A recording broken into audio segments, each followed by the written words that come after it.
far the engagement has been a good one. It has moved on excellently well. The private sector is excited. But also from the MIF side, I feel something new, something they didn't expect. And if you had for the reflections of the acting permanent secretary when it was close to the meeting yesterday, for example, the one of fisheries, she was like, okay, when she was asked to come here, she didn't know what to do. She was asking herself, why do we need private sector? What do I going to tell them? But coming here, you see that there's a lot of learning happening for government. There's a lot of excitement coming from the private sector, understanding the business that's coming up. So everybody's benefiting. As from the World Bank side, one thing that we also begin to see, we also learn how to make sure that governments will be able to work with the private sector and how to support government and how to support private sector work with government. So that's kind of thing that I've been learning the whole of this week.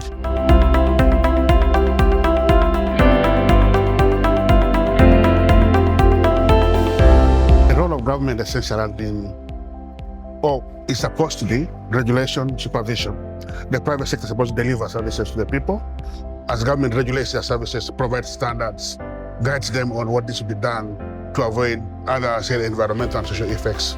But what happened is that when we centralized these activities to government, we killed the private sector from the rural areas, from the district, and urbanized the private sector.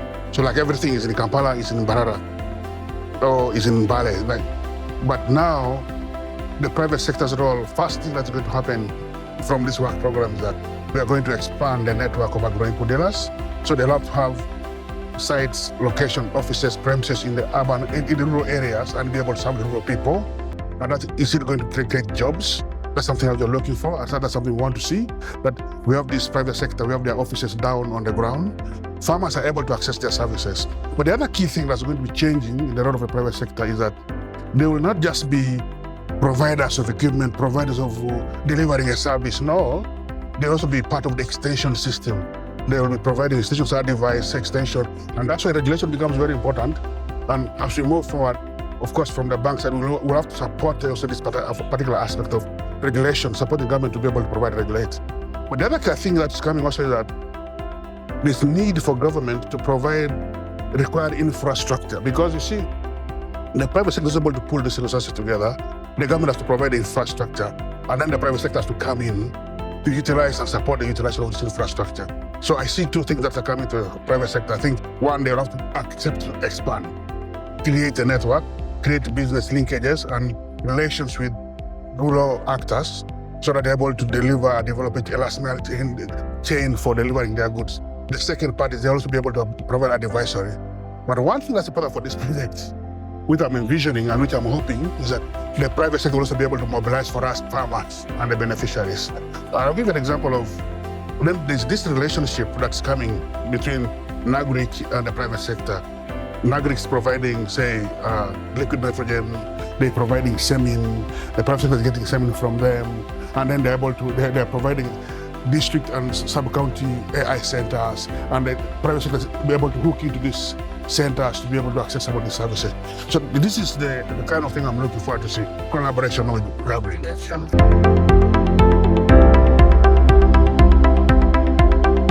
A couple of things have stood out for me. The first one is what I told you, right?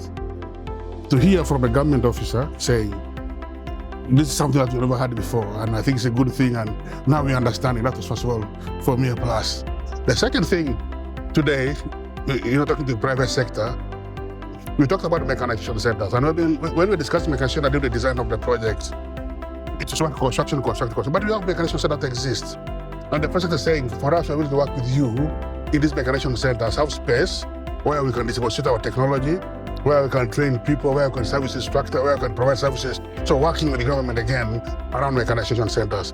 In the livestock section, for me, the role of the private sector in working with the NAGRICs in really demystifying access to AI and the value of artificial insemination and breeding program. And one thing that's one of the person brought that I was liking more is the issue of having the breed association, developing the breed association. Can I tell you something? When we want livestock, we go to South Africa or Kenya. One thing that they have done better is that they have breeding societies. So these breeding societies are registered, they have very good labeled records. And what is going to happen is that when you want to buy, you go to those farmers that are already recorded as breeders. And that brings revenue, that's foreign exchange. And what I'm looking forward for Uganda, work with Magric and the private sector, is developing also the breeding associations. So that when I want the Saiwa, the Grilando, I want Moran, I want Brahman, I know where to go, I know those farmers. Then we see the Kenyan, the Rwandans, the Kenyans, the South Sudans, the Burundians coming to buy. They bring revenue. Like right now, if you look at the revenue, we're exporting more. We're exporting less animals. We're importing more animals, and most of the animals. So we're losing revenue. We're losing foreign exchange, and this is a problem for our economics. So we need to do something around that, and that's something that I see we need to do. And getting from the team, I was very excited, and I think this is something that we need to do. And it's something that we supposed to follow that, make sure that it works, because this is something that we need as a country.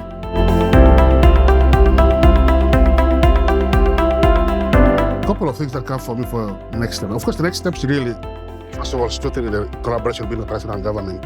And I think there's a lot more work required to an whole ministry to make sure that the private sector is integrated in the project, to make sure that the government or the ministry teams understands the value of having the private sector in the mechanization centers, in the breeding systems, in the provision. But the other thing that is really for me, which is a slow process, is the idea of digital payments, e-voucher. You know, this is something that for us in the bank we believe in. Like, we have been struggling for so long to deliver. It's remote today, the presentation today, everybody was saying, government, we work with government, but delayed payments. The president was repeating delayed payments. What we are really trying to do is demystify this thing of delayed payments. Provided a service, I need to be paid. So that's what I think. So it's not the e-voucher, but the key thing is that for so long, we have been affecting technology dissemination adoption, because they've not been given fast choices. People are not able to make choices. They don't know where the goods are. But now the good thing that they're doing with this is we are going to cut issue of delayed payments. E-voucher means that as a service provider, you need to work closely with the farmers. Yeah, so you have to go to them, advise them, be there, be close. So trying to change that as well. So we are forcing private sector also to advertise their products. That we have these products, we have this to deliver. We are helping them. We're helping government also we have the private sector to bring the technology. If you notice today, the private sector is very bright because they have many innovations that have been trying. Government is hearing for the first time, and they need to go together in this one. So that's something that we really have to nurture. The other thing that's important is operationalization of some of the government infrastructure so that they're able to work.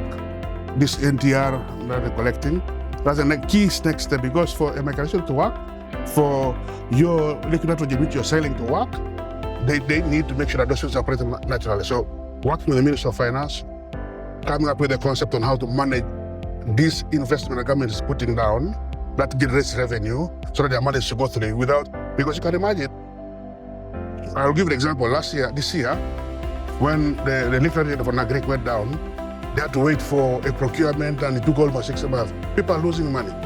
People are losing revenue. Animals are not getting pregnant. People are losing milk.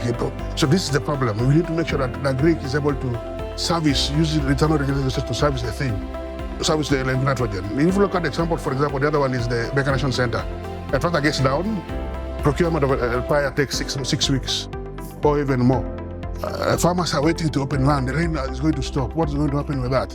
So that's a concept a good thing that what I hear now is that we have to just put the concept and work with the Minister of Finance to solve that thing. But another key thing that we are going to be working on is that we can together with the Minister of Finance. Yesterday, I had a representative of Minister of Finance here.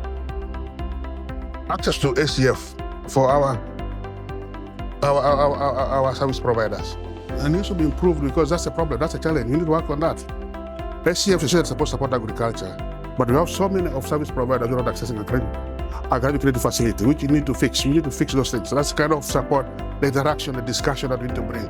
But it also takes proactiveness from the ministry to interact with the Ministry of Finance, so that they're able to fix these problems. And insurance, we are bringing insurance in this project. And yesterday discussing with him, of course we make it compulsory for the livestock section.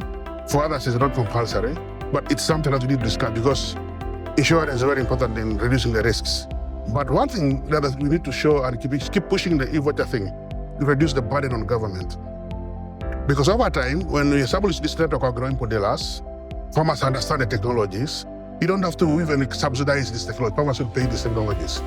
And that's what will happen in SCDP. When you did that, if you got now, farmers are buying fertilizers in addition to the product. So you want to see So as a bank, what we want to do is to make sure that maybe have a program that covers the whole of country so that we establish a network of input dealers. We leave them there and we say, look, farmers now understand technology. Private sector can sell their technology by themselves and they move forward. So this is really the big support, big picture that we're going to be giving to our colleagues, and we are going to be working together to make sure that we break these barriers, to make sure that we deliver this project, make sure people understand. And one of my best big things that I'm going to prioritize, mechanization centers and AI. Those are on top of my agenda, like making the mechanization deliver reach to the people and making artificial insemination work for the people and integrate the bull service into it. That's really for me, that's my priority.